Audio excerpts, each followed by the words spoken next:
Welcome to Around Town with Chuck. I'm your host, a younger, more good-looking Chuck Guglielmo. Chuck has brought me in. I'm his son, Paul Guglielmo. He's brought me in to handle today's show because today's topic is it's a rough one. It's a very serious topic. It's a very important topic, and it's something that needs to be spoken about all around our country because it truly is an epidemic. We've brought in an expert, someone who's been touched personally by the issue. Today's topic is addiction, and our guest is April Rovero. Hey, April. Hi there. How are you? Thank you so much for being here. I appreciate being here. Thank you very much. Where do you live?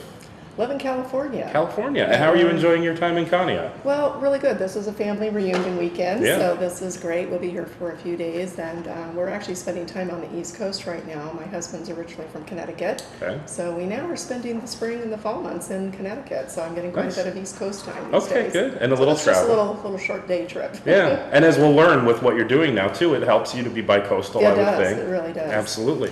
So let me give you the formal introduction. April is the founder and executive director of the National Coalition Against Prescription Drug Abuse. It's the NCAPDA, a nonprofit organization formed in 2010 based in San Ramon, California. April leads NCAPDA's efforts to prevent prescription drug-related addiction and overdose deaths through community education, policy change, and legislation advocacy at the local, state, and federal levels. She also leads the Contra Costa County Meds Coalition in California, is an active member of the California Prescription Drug Abuse Prevention Work Group, and an executive committee member of the National Fed Up Coalition.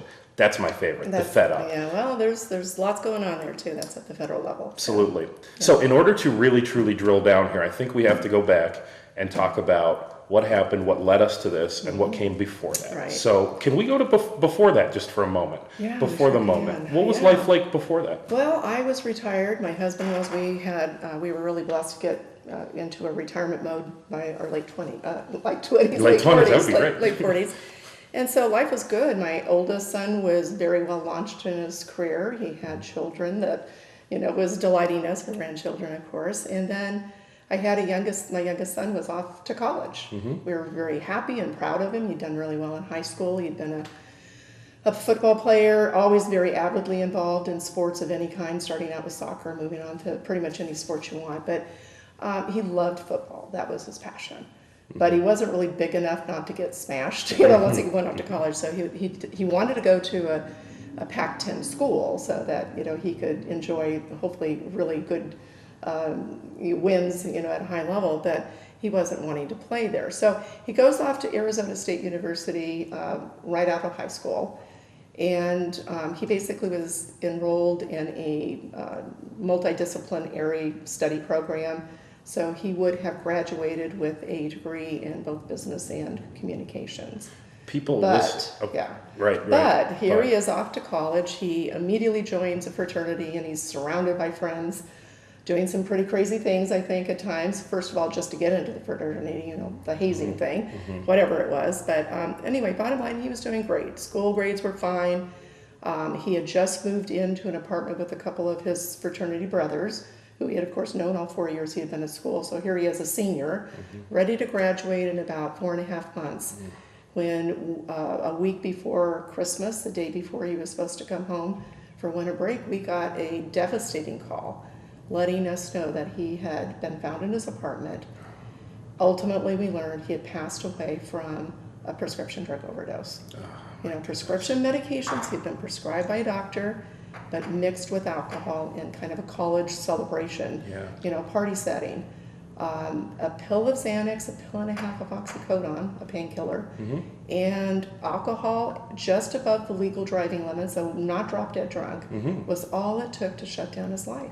That's it. That's astonishing because his body was generally naive. He wasn't addicted from all indications, and of course we've explored that topic ad nauseum. Friends, family, everybody, trying to figure out what happened here. But bottom line, he got prescribed medications by a dirty doctor. So the story, branches off into another bizarre, area that I can certainly share. But here we are, expecting our son to graduate from college in just a few short months with a degree. He's already got, some job, potential, situations lined up. And he's gone in a heartbeat. He's gone. I'm so sorry that you went through It's that. just absolutely devastating. There are no words to describe what impact there was. You went through the grief process. You were sad. You were angry. You had questions. At what point did you decide to take action? Well, almost immediately, truthfully. So I don't know that I ever went through all those stages, on a formal level basis, because for me, it was like, how could we be what we thought to be informed parents? We were very involved with Joey's life. We were involved, and thankfully, because we retired early, we could be. We were the soccer parents. We were traveling all over the state and into Arizona, in fact, and at every game he ever had, all of his practices.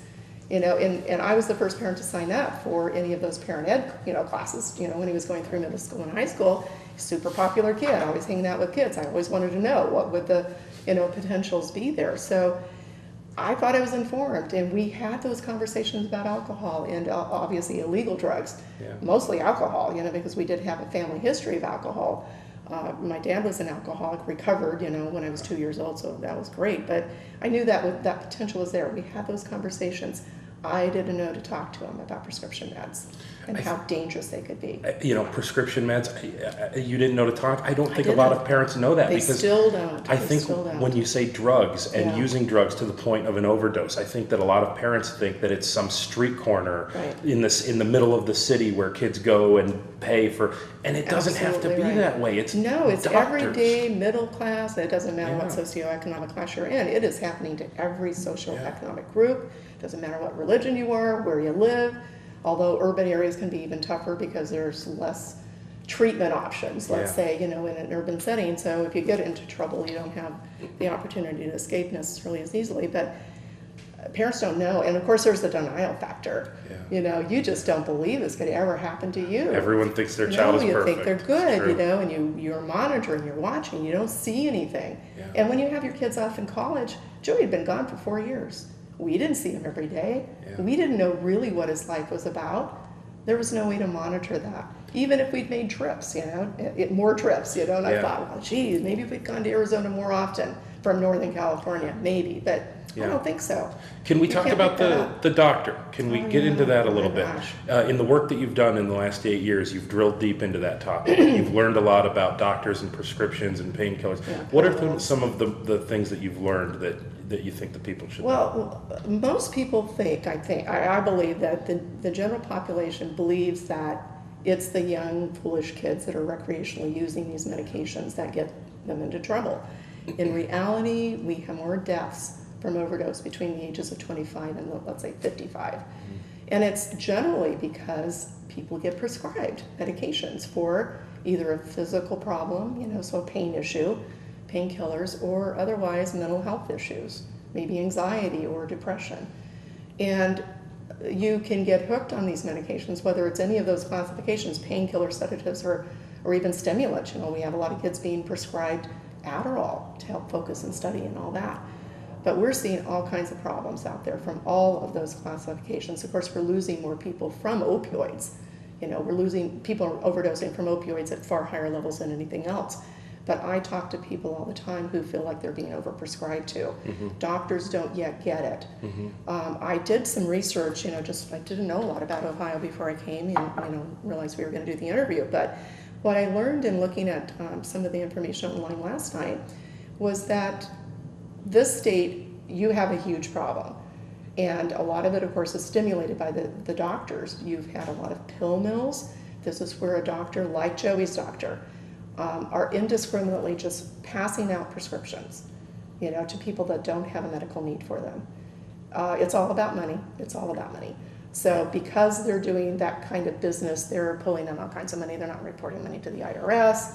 It's all cash, based. Almost all of it's cash based. There's all kinds of ways to hide. Are there any? And I want to get into the specific stats about Ohio, so I don't want to have us forget to get back there. But are there any cases of doctors being arrested or gone after? Oh yeah, my son's doctor. He was arrested. Well, she was an osteopathic doctor who you would think would be all about holistic medicine. Of course. No, she was running a pill mill in Southern California. So Joey got into a situation where his roommates weren't paying the rent anymore. They were so mired in their pill addiction. We learned later, of course. So he just hopped onto a trip that happened to be planned with other students, one of whom had been going to this particular doctor every 30 days to re-up his prescriptions. And he would say, hey, students, his fellow students, do you want to come along? Joey happened to be in the mix that time, he and another student. For Joey, it was about getting pills simply to keep his situation going with his apartment because his other roommates weren't paying anything. They weren't paying the rent, they weren't paying the utilities. So for Joey, this was like an easy fix. He only had to do it for a couple times. He'd have enough money. If they paid nothing at all, he could handle everything. Sure. Yeah. He had been home just 3 weeks before he passed away for Thanksgiving break, and we had a conversation, very frank conversation about it.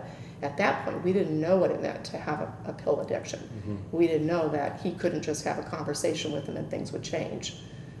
We did say, hey, do you want us to call the parents? And we'll happily call them if you think we need to bring them in. I would have done that now that I know what I know. Yeah. Because they needed help. And what did he say? Did he say, no, go back and talk to them? Yeah. Well, that wasn't going to fix it. Right. So when this opportunity to go to this doctor happened, what we learned later, of course, was that pill usage recreationally and also for people who had a pill addiction like his roommates was rampant in that college setting. Mm-hmm. And so he knew he could come back and within a short time he could have all those pills sold. One single Oxycontin pill or oxycodone, about the same thing, 30 milligram strength is worth $30. Yeah. $1 a milligram was the case back then. I don't think it's changed a lot. Yeah. Depending on the particular drug. So he had 90 pills prescribed to him of oxycodone, 30 milligram strength, which was like the go-to dosage level for the kids who wanted to recreationally use it because it was enough to get high. It wasn't usually enough to kill you unless you mixed it like Joey did with the Xanax and the alcohol. So, did you ever have the opportunity to confront the doctor to her face? Well, the doctor was ultimately arrested. So you asked if I took action. I immediately, within a week, I had called the DEA, the Drug Enforcement Administration. I reported her, only to learn that she was already under investigation, had been for 2.5 to 3 years. Why did it take 3 years? People were dying. At the point that Joey saw her, there had been at least 8 of her patients had died. He was the last of the group of 8 that ended up being part of the trial that happened down PAP. So 6 years or so after Joey passed away, we're in a courtroom, 2-month-long trial with this doctor who was charged with 3 counts of second-degree murder, the highest charge of any doctor in the country still, as far as I know. She was convicted and sentenced to 30 years to life in prison. Yeah. It was a major call out to the physicians, all the prescribers in the country. Yeah. Got national media attention. So I was, throughout that entire time as we went through the preliminary hearing and all the different phases of the trial, I was under media attention constantly, all sorts of local news programs. I got off the plane one time in San Francisco and a reporter was waiting to talk to me. You're like a celebrity. No, I wouldn't call myself a celebrity by any means. It was just, there's the doctor in the trial. You know this, you do radio, you're always looking for a personal connection to the situation. I was willing to talk. Yeah. And it wasn't because I wanted notoriety or anything like that. It was really, I don't like talking in front of people necessarily in that regard, but it was to spread awareness. We needed people to understand how important this topic is. A few minutes ago, I unfortunately took us down a path because you were about to get into some of the statistics regarding Ohio. Do you want to share some of the statistics? Well, what I learned, I'm going to use my little notes here just to remember the numbers, but on the U.S., so 2016 is the year that we have the most current data. And for the United States, we lost 63,632 people. That was a rate of 19.8. And that was based on 100,000 people per capita. And so 63,632, Ohio had 4,329 deaths, just in your fairly small state. And that was a 39.1 rate, which is far exceeding the rate that we see at the national level. I also learned that you have the second highest overdose rate in the country, and West Virginia being the worst. And then you are the 4th highest in terms of total number of overdoses, and you're not that big a state. No. So Florida's first, California's next, of course we're a huge state, Pennsylvania's next, and Ohio is 4th in terms of total numbers of overdose deaths. I mean, That's horrifying. think about that. That is horrifying because you're right. It's not that big of a state. If I told you at home that there was a monster walking around America killing 63,000 people a year, or in Ohio killing 4,000 people a year, you would be in a panic. You would hide in your basement because of this monster. Or you'd do something. You know, get up and do something. You would do right? something about it. So why aren't more people understanding that this is an issue? Is it because addiction has a stigma? Well, of course it is, yeah. So number one stigma, so there's the denial factor we've already talked about. It's like, it can't happen to me. There's also a perception that if a doctor's prescribing drugs, they have to be okay. And if a doctor's giving you a 30-day supply to handle your medical condition, you're thinking, well, I better take them for 30 days, right? Yeah. So there's all kinds of issues. There's stigma, there's the denial factor, there's overprescribing by your doctors.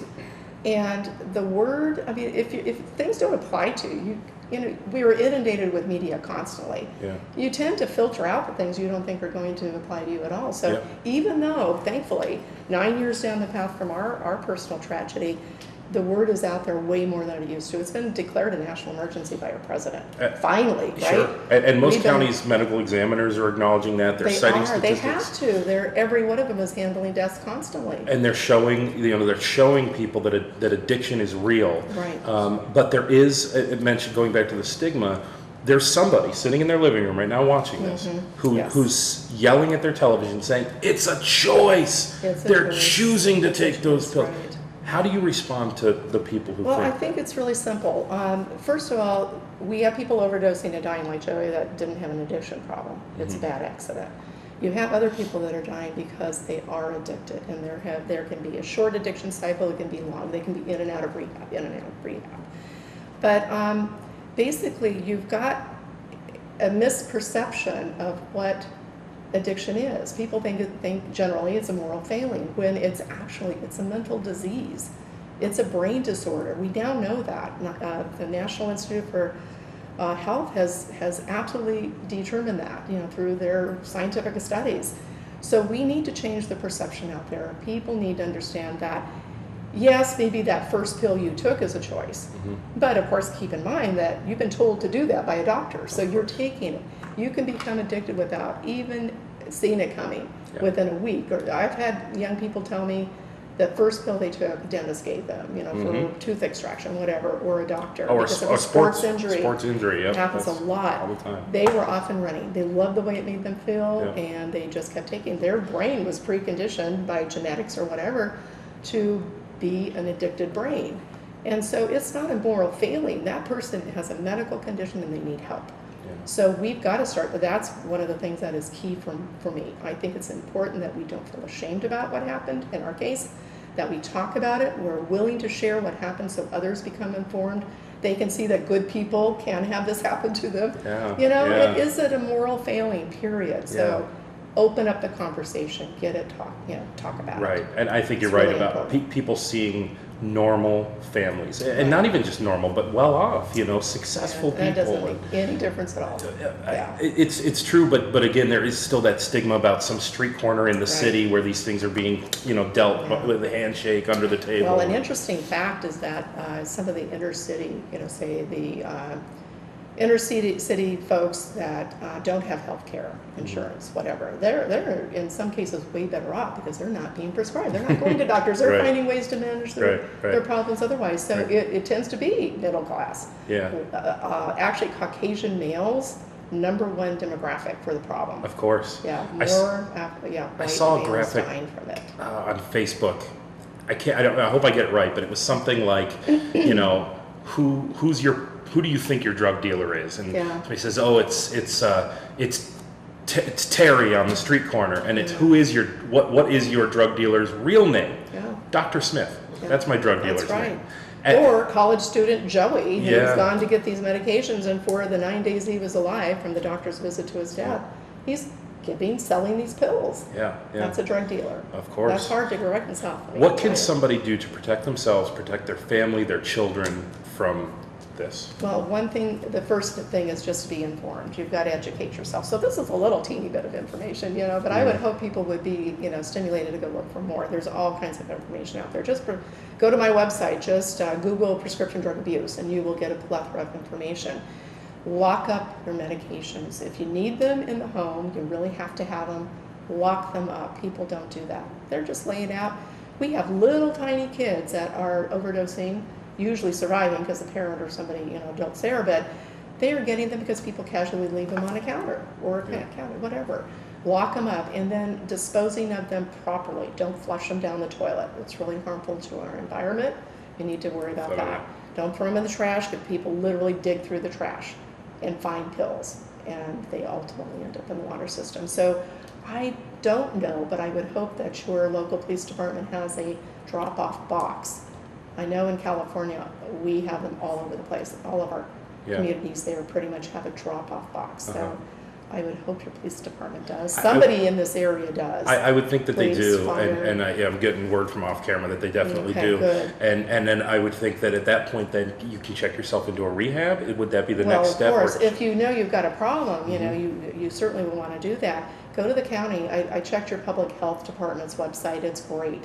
Tons of information, and they're doing a lot to get naloxone rescue kits. That's another thing. If you know that you've got an opioid addiction in your family, mom, dad, kids, whoever it is, you need to have a naloxone rescue kit. Naloxone is an opioid, it's a drug, but it is an opioid reversal antidote, let's just say, for an opioid overdose. So basically there's different forms of it. It comes in a spray version, it comes in an injectable version, not into the veins, but into a muscle group. If you have a kit though, if somebody overdoses, and more overdoses happen in the home setting than anywhere else, then you can literally turn it around. You can turn it around. You can. If somebody had a kit where Joey's apartment, when he was overdosing, his life could have been saved. Yeah. Had they had a kit. The college campuses, or let's say the college campuses, high school campuses should carry it. They should have a kit on hand. Every second that somebody is in an overdose mode, typically the brain ends up shutting down over time because your air oxygen is cut off. These drugs tend to suppress your breathing mechanism. And so if you stop breathing, your brain starts to get damaged. And the longer you're not breathing, the more damage there is. So you need to, first responders can be you, me. Yeah. I have a kit. I've been trained to use it. I use it for demonstration purposes mostly. Of course, I've not had to use it, but I would be prepared to do that. People who have somebody that's taking high-level dosages of opioids because of a chronic back problem or whatever, they can easily be tipped into an overdose mode if they have a drink or two. Or maybe they forgot they took their meds, take another one an hour later, they've doubled up. Yeah. It can happen. It So happens. the kits need to be in the home, and they're available now over the counter. You can just go to a pharmacy and tell the pharmacist you want a kit. Now, we've been speaking mostly about prescription drugs so far. If we could shift the conversation just a little over to heroin and fentanyl. Yeah, that's an important topic with this. It because there's a is. link, as you know, I'm sure. I've learned about it, and we've interviewed a lot of people on the radio. A lot of kids they do a little bit of heroin, and heroin's back. It's the unfortunate Perception of harm is so much lower than it was for us. Well, right, and now there's this fentanyl out on the streets, which is synthetic heroin, which they showed us at a Rotary meeting that I was at, the amount of heroin it takes to overdose to death, and it's like that much. And the amount of fentanyl is that much. It could be a speck or two. A speck or two. It's horrifying. Do you have any advice for maybe a parent who fears that, not a prescription drug, but that their child is, maybe they started drinking, maybe they did gateway somehow through a prescription pill or through, I don't know what they could have gatewayed through, but eventually they ended up finding their high through heroin or fentanyl. Do you have advice for those parents? Well, I do. First of all, I just want to make sure everybody knows that there's an absolute tie. So people that get hooked on prescription painkillers, so prescribed medication, we have a situation now where the doctors are starting to kind of get it. So you can't doctor shop. You can't go to like 5 different doctors and get a prescription from each one of them. So when you get to a point that your addiction is so acute that you need a lot of pills every single day and you can't get them, what are you going to do? You're going to go to the cheap, available resource, and that's heroin. It's everywhere. And that's another shocker for most parents. You don't know that heroin's in our backyard, and it is. It's everywhere. So the key is when you're using heroin, it can be laced with fentanyl, which is 50 times more powerful or potent than heroin is. And fentanyl, or let's say we have fentanyl that's 150 times more potent than a painkiller, And then we've got carfentanil that you didn't mention, but it is 100 times more potent than fentanyl. You can't even imagine. It's hard to conceptualize that. Yeah. But it is so potent that just a little grain of it can overdose someone. And you can breathe it in and overdose. It can be absorbed in the skin and you can overdose. So even first responders have to be really careful. They wear the gloves now, they wear the mask. They're attending to somebody, either arresting them or somebody in an overdose mode, because they don't know if they're going to come into contact with the powder that this stuff is usually in the form of. Drug dealers are taking the powder, and it comes in from China, by the way. It's made in China. It gets shipped in either through regular U.S. mail or the carriers, or it otherwise comes in through Mexico. And then, of course, it travels throughout the country through the network of drug trafficking we have. So the powder form can be formed into pills, and they can be stamped to look like Xanax or oxycodone. That's scary so stuff. what we need our kids to understand, everybody to understand, is you do not ever want to take a pill from anybody unless you know exactly where it's come from. Sure. It has to be from a legitimate pharmacy. Online, we've got a lot of illegitimate pharmacies. You can order what you think is Xanax. It's not. It's pure fentanyl, or maybe it's laced with that. What I saw in your state is that you were seeing really a leveling off of prescription drug opioid overdoses, but fentanyl and carfentanil are going through the roof. They're going through the roof. And cocaine is back. And so what's happening is the fentanyl is getting mixed with the cocaine and the heroin, making it super potent. And the person that's using it may not even know the fentanyl's there. They think they're getting pure heroin. I have the worst case scenario. I know a mom who's lost 2 boys the very same day to what they thought was a heroin overdose, until they did the analysis and found it was heroin mixed with fentanyl. 2 boys the same day. Let me ask you maybe a controversial question. Let's go to marijuana for a moment. Marijuana has been shown to have some medicinal benefits. It's being prescribed. In some states it's legal. In my state it is. In your Yeah, state just it's became legal for sure. recreational use. Right. Where do you stand on marijuana? I have a mixed emotion to that, and I don't know that I have, my position completely ironed out. I think for kids it's horrible. And the problem with legalizing it is it becomes so much more available. When it's available for recreational use, it's in the home. Kids see the parents using it, they think it's okay. It's available, it's physically available, because parents aren't locking up their marijuana. And so there is a perception of harm that is almost zilch, where that's the case. And we know that a young person's brain is not fully developed until they're like 25, 26 years old. Yeah. And so if they're using marijuana, and it's not the marijuana of my day, back in the 70s, it is very, very potent, and it can absolutely harm a young teen brain. There can be stunted growth. It can change the brain chemistry to a point they're never going to develop as they're supposed to. So I don't want that to happen. I want kids to grow up to be what they were meant to be and have that full brain capacity. For adults, for pain treatment, I think there can be some medicinal value. What I want to see, though, is that the federal government, through our normal agencies, they do the testing they need to, the trials. They need to figure this out. Is it harmful? Is it not? Is there an extraction of the drug that you can take and not get high from, but it can still have medicinal value? That's what people are touting right now. What I know is there's a lot of money to be made from marijuana. Once it's legalized, you're just seeing billions of dollars made off this stuff. And where so I'm that from, drives behavior, right. And then what's the exposure to our youth is a key concern for me. Where I am from in New York State, there's some major companies that invested heavily in the future of marijuana. They do. My state, of course, too. It's real time there. So yeah, absolutely. Yeah, it's scary, really. So I'm a crappy interviewer because I didn't go by the script at all. I think it was a good interview, though. What else did we do? That's what I was going to say. Let me ask you for one last question because we're almost out of time. Right. What didn't I ask you that you wish I had? Well, I'd like to share that August 31st is International Overdose Awareness Day. Every year, international. So, we recognize the fact we're losing people around the world. My organization always holds events. We had one in Sacramento at the Capitol last year, along with a local one where I live, and also one in Raleigh, North Carolina. We're going to do that again this year.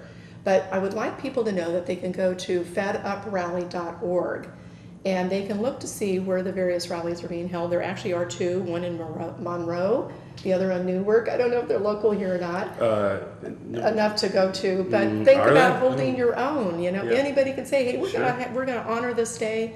we're going to call attention to this issue. Yeah. On October 7th, I am actually in the process of organizing a national rally in Washington, D.C. This will be the fourth time I've done that under the Fed Up Coalition organization. And so we will have thousands of people there in Washington, D.C. We're going to hold it on the Freedom Plaza, not far from the White House. It'll include a vigil and march to the White House with our lit candles in the evening. Please consider coming there. We need to get as many people as we can there to show that this is an issue, to raise our voices and to demand that the federal government continue to support. We need more money, we need more support overall. We need to drive money down to our states like Ohio and to the various counties that we're having the major problems with to deal with this. More treatment, we need better treatment options, we need more prevention. And then in Cincinnati, Ohio, there is a group of 400 lawsuits that have been coalesced into one. There's a big class action thing. So right in your state, we're heavily watching what's going to happen. There's a particular judge that's going to make a decision on whether the pharmaceutical companies will have to pay billions or millions, which is just the cost of doing business. So on feduprally.org, again, that website, you can learn about the campaign that we have to go shoot for billions, not millions of dollars to get some money out to you guys. feduprally.org. April's website is ncapda.org. April Rovero is the founder and executive director of the National Coalition Against Prescription Drug Abuse, NCAPDA, a nonprofit organization formed in 2010 based in San Ramon, California. So sorry for what you went through. Sorry for your loss, but thank you for what you're doing now, because it's important. Thank you for allowing me to speak. I just really want to share, whatever I can that can make a difference. I hope people will take this to heart. Definitely. Change what you do. Lock it up, get rid of them, and talk to your kids. So thank you. And for those of you wondering where Chuck Guglielmo is, he's back next week. Don't worry. It's Around Town with Chuck. Thanks for watching. Thank you.